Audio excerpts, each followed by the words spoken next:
Welcome back mga kabayan. Nagbabalik po muli ang inyong lingkod upang magbigay sa inyo ng mga bago at nagbabagang mga balita. Tila ba naging mainit na usapin ang isyong ito sa mundo ng social media?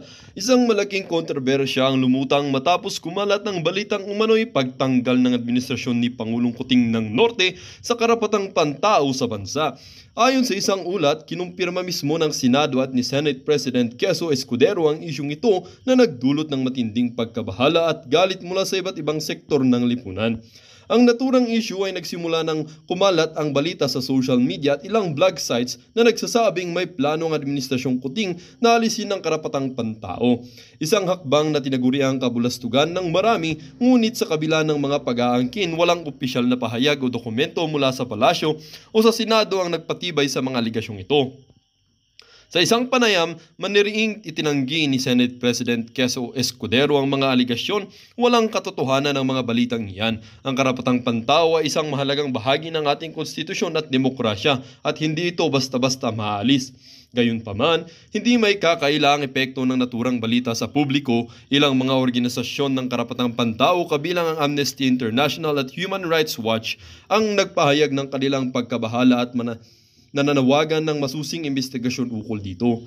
Ang ganitong balita, totoo man o hindi, ay nagpapakita ng pangangailangan para sa mas mataas ng transparency at accountability mula sa ating pamahalaan. Hindi natin dapat ipagsawalang bahala ang mga usaping may kinalaman sa karapatang pantao. Samantala, nagpahayag ang palasyo na walang katotohanan ng mga balitang kumakalat na nanandigan na patuloy nilang igagalang at proteksyonan ang karapatang pantao ng bawat Pilipino. Sa isang pahayag, ang administrasyon ni Pangulong Kuting ng Norte ay naninindigan sa pagsunod ng batas at sa karapatang pantao. Walang basihan ang mga maling balitang ito. Sa kabila ng mga paglilinaw, nananatiling mataas ang tensyon at pangamba sa publiko. Patuloy ang mga pagtutol at protesta mula sa iba't ibang grupo na nananawagan para sa malinaw at konkretong aksyon mula sa pamahalaan upang tiyakin na hindi mangyayari ang ganitong hakbang.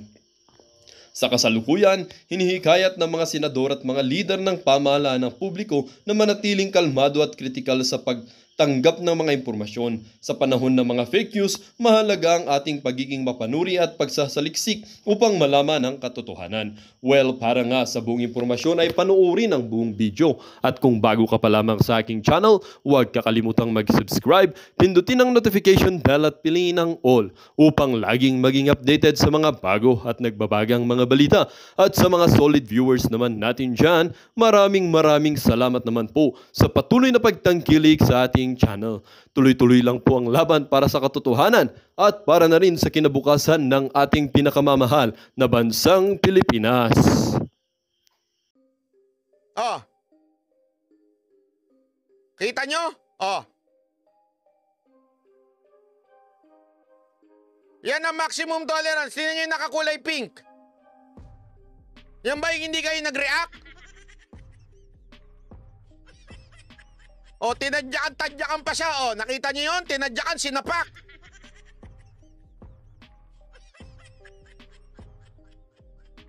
Hindi, sabihin niyo sa akin yan ang maximum tolerance. Police Major, yan ba? Ganyan ba ang itinuturo sa batas? Ng maximum tolerance?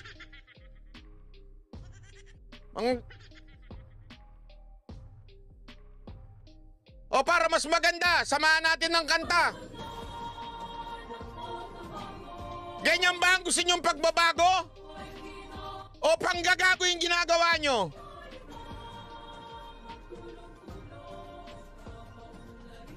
Mga kababaihan ho ito, ha? Mga kabataan ho ito, hindi ho ito mga rallyista. Ito yung mga matitinong tao. Tingnan nyo, tinadyakan siya, oh. Oh. Sinapak pa. Tapos sasabihin nyo, maximum tolerance? Gago! Kayo nun... Yan!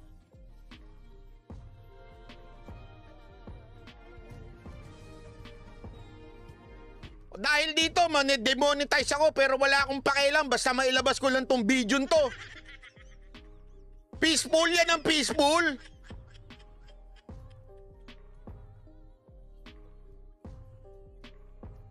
Hinahatak ninyo, oh. Ayan oh.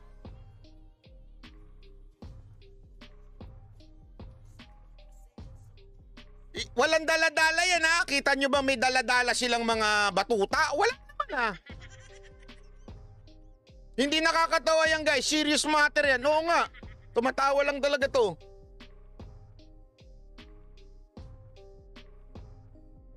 Nakakainit kayo ng ulo. Tapos sasabihin nyo maximum tolerance. Hindi alam nyo kung bakit mas nakakainit ang ulo. Okay lang sana kung yung mga ralista ang ginaganito nila eh. Yun nga, mali nga eh.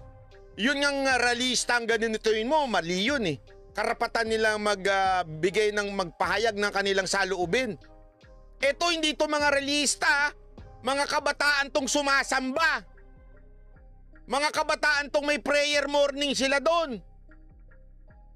Tas hindi lang kayo pinapasok, hinahatak nyo ng palabas oh. Tingnan nyo kung saan galing ha, galing doon eh. Hinaharangan lang nila eh, hinahatak nilang palabas. Kita nyo kung saan galing yung inano na yun. Ayun o, ayun o. O, hinatak nito isa o. O, saan nakatutok yung baril? Tingnan ninyo ha kung paano hinatak. Tapos nakatutok yung baril. Hawak yung baril ng ganun o. Senator Robin Padilla, alam nyong mali ito. Baka naman pwedeng i-senate hearing nyo tong mga animal na to. Ito hindi gawain ng matinong pulis. Hindi ito gawain ng tama. Ito isang malaking katarantaduhan. Maliho itong ginagawa nyo. Wala namang problema nung mga nakaraang pagsiserve nyo ng warrant. Sapakita nyo lang naman, oh.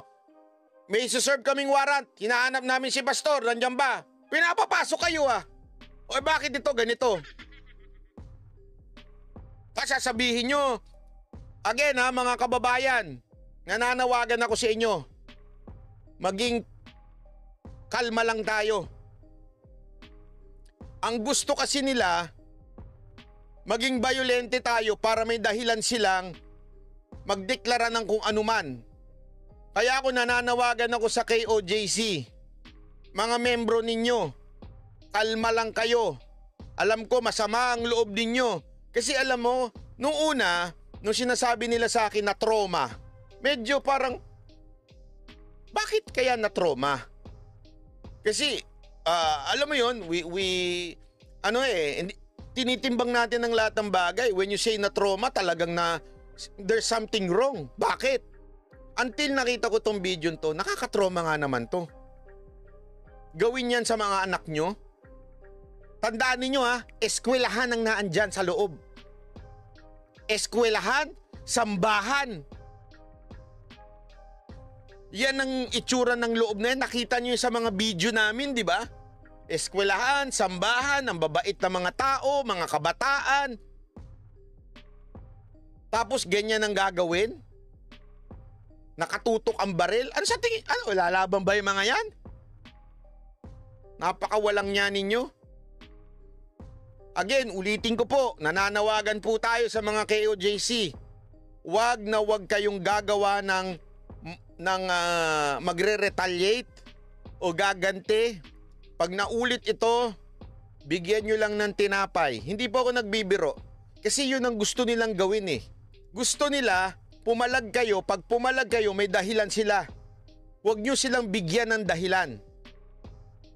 Huwag nyo silang bigyan ng dahilan para mag-declare ng kung ano-ano. Tapos hayaan nyo ang taong bayan na humusga dito sa mga walang yanto.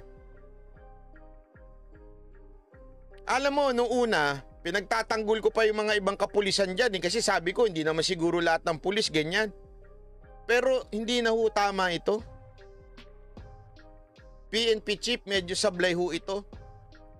Hindi ganyan mag-serve ng warrant. Lalong-lalo na kung may eskwelahan at may sambahan.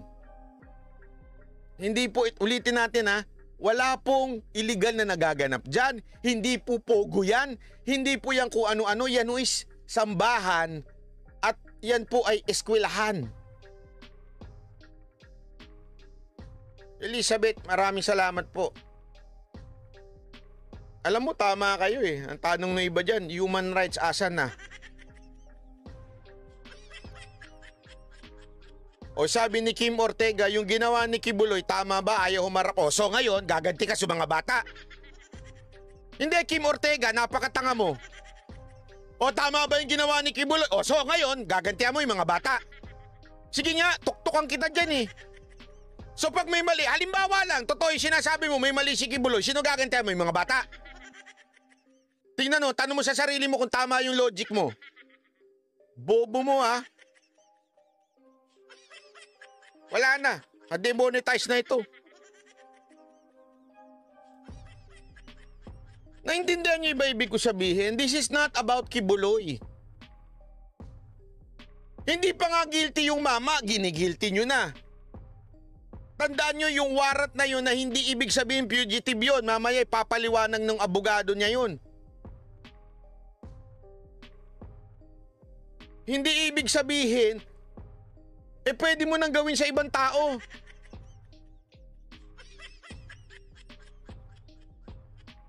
O halimbawa, eto lang ang tanungin ko kayo, may wanted na isang pare dahil ng gahasa. So gusto mo lahat ng membro nila gaganyanin namin? Hindi, halimbawa lang. O, ang dami-daming mga baklang pari dyan na nanggagahasa ng mga altar boy. Ang dami niyan, nakasulat yan, nasa libro yan eh. O, gusto mo lahat ng mga parishioner no, lahat ng mga tao na lumuluhod doon, ganyanin namin? Una-una, hindi ako taga kay OJC pero mali ho kasi yun. Mali po kasi yung ganong klaseng pananaw. Oy, bakit? Kuya ni si Kibuloy, bakit ka? Ano katangahan yun? Walang kinalaman yung mga batang nag-aaral dyan at sumasamba lang. Anak kayo ng weting.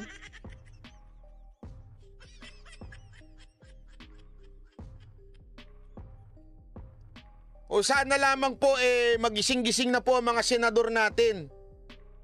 Sana magising-gising na kayo. Hindi, this is not about Marcos, Duterte, Pastor Kibuloy. Hindi, this is about applying the rule of law. This is about the rule of law. Kahit sino pa ba niyan, siserban mo ng warrant, hindi mo dapat ganyanin yung lugar.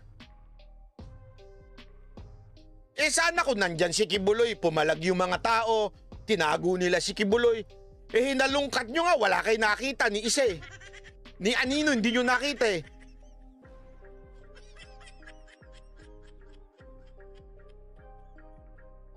Oy, nako. Eto. Hindi, alam nyo, pagpasensya nyo na ha. Ibang level tong kawalang niya na to eh. Diba? Ibang level But again, mga kababayan, ulit-ulitin ko ha. Mag-iingat po mga vlogger, mag-iingat kayo sa sasabihin ninyo. Kasi pwedeng pain lang yan, tapos sasabihin nila sa inyo, inciting to sedition kayo. Kaya ingat kayo. Kaya wag tayong again, this is 1,000 times ko nang sinabi. Hindi ako pabor na mag-people power. Huwag niyong ilagay sa kamay ninyo ang batas dahil yan ang gusto nila.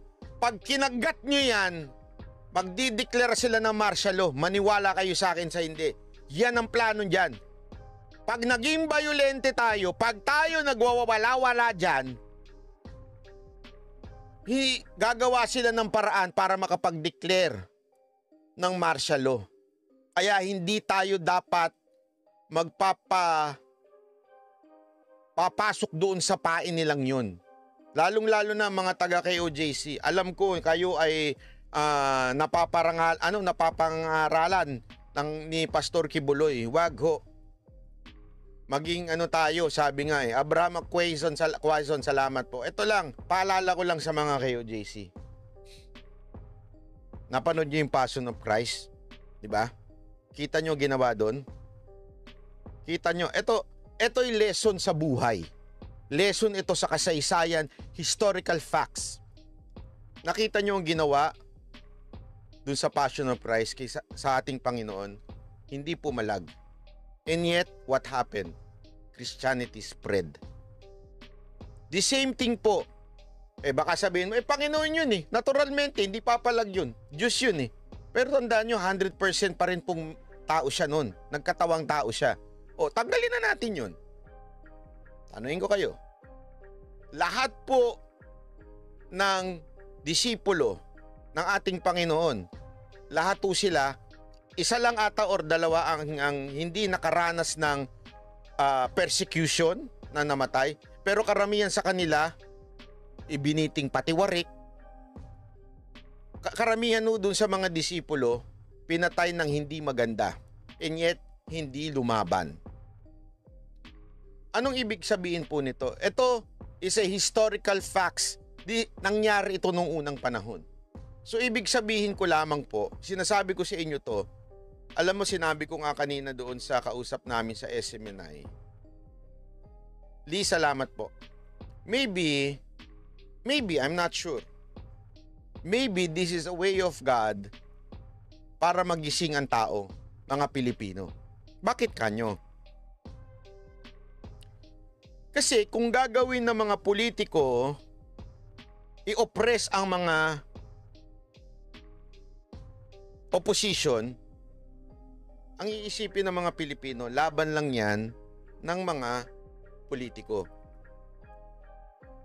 But what happened sa KOJC, it's no longer about si Pastor Kibuloy. Ito po yung mga kabataan na, mga bata na ho, ang ginanyan. Ito'y nagsisimbolo ng kaharasan o pagiging diktadorya ng gobyernong ito. Ulitin ko it's not about Pastor Kibuloy. Wala siya doon. Ginamit lang yung eksena ng Pastor Kibuloy. Pero wala ho siya doon eh. Kita nyo naman ilang beses na, sino ba naman tangang? Alam mo na nga wanted ka. Alam mo na nga ilang beses na warrant na yan. Makinolob, salamat po. Hindi, gumamit kayo ng utak kung meron kayo ha. Etong mga tanso. Ilang beses na pong sinerve yung warrant dyan. Pangatlo na yan. Sa tingin mo, tatambay pa dyan si Pastor Kibuloy? Pangatlo na yan. Ay, punta ako dyan ako tatambay para mahuli ko. Anong katangahan yun? Hindi po tanga si Pastor Kibuloy na kapag tayo siya ng napakalaking church. Hindi po tanga yun, mama na yun. Alam niyang babalik-balikan siya dyan, ba't siya dyan tatambay? Siyempre, hindi siya dyan tatambay. Common sense naman yun. Kahit siguro isang taong walang katungkulan, ordinaryong Pilipino, binalikan siya doon, pangatlo na, doon pa rin siya tatambay? Kung gusto niya magtago? Ano ba naman kabubuhan yun? So, asan yung probable cause ng mga kapulisan at masasabi nilang nandun sa loob si Kibuloy nagtatago? Logic-wise, hindi mo gagawin yun eh. Mali. Eto na lang simpleng tanong. Kung ikaw si Pastor Kibuloy, saan ka magtatago? Sa Davao? Hindi. Bakit? Alam na taga doon ka eh. Ka magtatago sa KOJC? Hindi. Tama, mali. Simple tatakas ka saan ka pupunta. Baka to the moon. So, kasi nga, bakit to importante ito? Kasi tandaan ninyo, pag-serve ng warrant, pwede lang puwersaing pasukin kung talagang sigurado ka at may probable cause ka na mukhang nandun. Sana nga, sana nga kung this is the first time na ginawa nila mag-serve ng warrant. Diba? Hindi. Pangatlo na ho ito. Yung una, failed. Ibig sabihin, wala silang nahuli. Pangalawa, wala silang nahuli.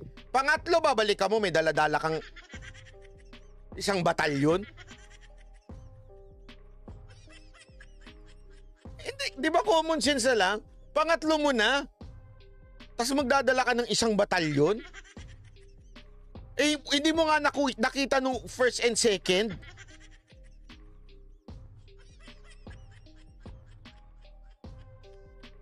Isipin nyo to, hanggang ngayon daw binabantayan pa sila dun. Anong katangahan yun?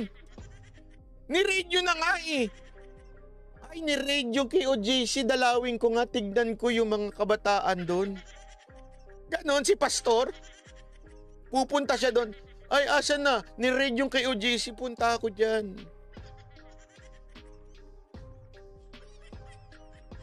Ulitin ko hindi ko alam kung nasan si Pastor. Sinong bobo naman ang pupunta doon? Doon ka na nga hinanap. Tapos ba't ano binabantayan nyo dyan? Diba? Anong babantayan mo dyan? Na po, baka pumunta, dumalaw si Pastor, kunin niya yung mga kagamitan niya. Well, dito nga nagtatapos ang bidyong ito. Kayo naman po ang aking tatanungin mga kabayan. Ano naman po ang inyong mga reaksyon sa balitang ito? Ang ating comment section ay bukas para sa inyong mga samot-saming reaksyon at komento. Lagi niyo pong tatandaan na bilang isang mamamayan ng bansang Pilipinas at bilang isang butante at bilang isang matapat na mamamayan na nagbabayad ng buwis dito sa bansang ito ay kailangan din natin magsalita at mag-react.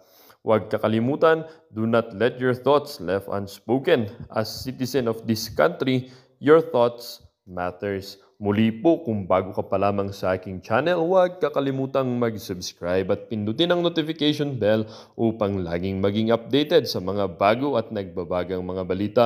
Huwag din kakalimutang mag-iwan ng like at i-share ang bidyong ito upang ang inyong pamilya, kaibigan at kakilala ay maging aware din sila sa kung anong nangyayari sa ating pinakamamahal na bansang Pilipinas.